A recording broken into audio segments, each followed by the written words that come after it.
Tento song je venovaný tomu najväčšiemu čurákovi na svete, ktorý sa volá Adam! Jak? Ty čurák! Ako si ho považuješ? Jak si to urobil? Jak sa ti toto môže podariť dvakrát? Ale ešte sa na ňom musím pozerať 15 minút konštantne, ako zabíja fucking loďky v hre. Ja som genuinely prekvapený, že ho doteraz ani jedenkrát nezostrelili, ale že on nabúral do zeme! Poďte do mošu, vy čuráci pojebaní! Do lockdownu! Jak sa ti podarí nabúrať do zeme, do piče? Ne kámo, to není možné.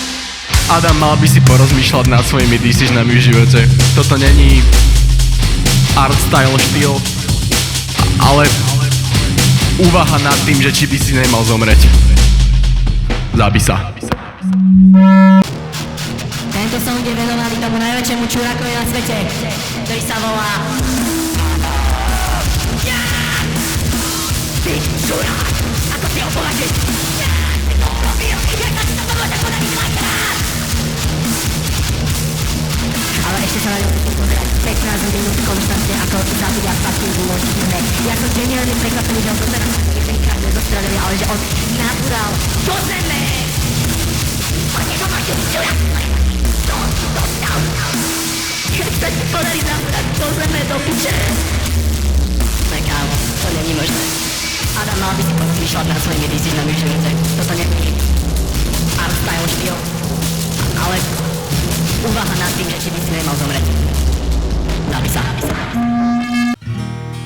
Tento song je venovaný tomu najväčšiemu čurákovi na svete, menom Adam. Jak? Ty čurák, ako si opovažuješ? Jak si to urobil? Jak sa ti toto môže podariť dvakrát? Ale ešte sa na neho musím pozerať 15 minút konštantne, ako zabíja fucking loďky v hre. Ja som genuinely prekvapený, že ho ani jedenkrát nezostrelili, ale on nabúral do zeme. Poďte do mošu, vy čuráci pojebaní. Jak sa ti podarí nabúrať do zeme, do piče? Dobre kámo, to není možné. Adam, mal by si porozmýšľať nad svojimi decisionami v živote.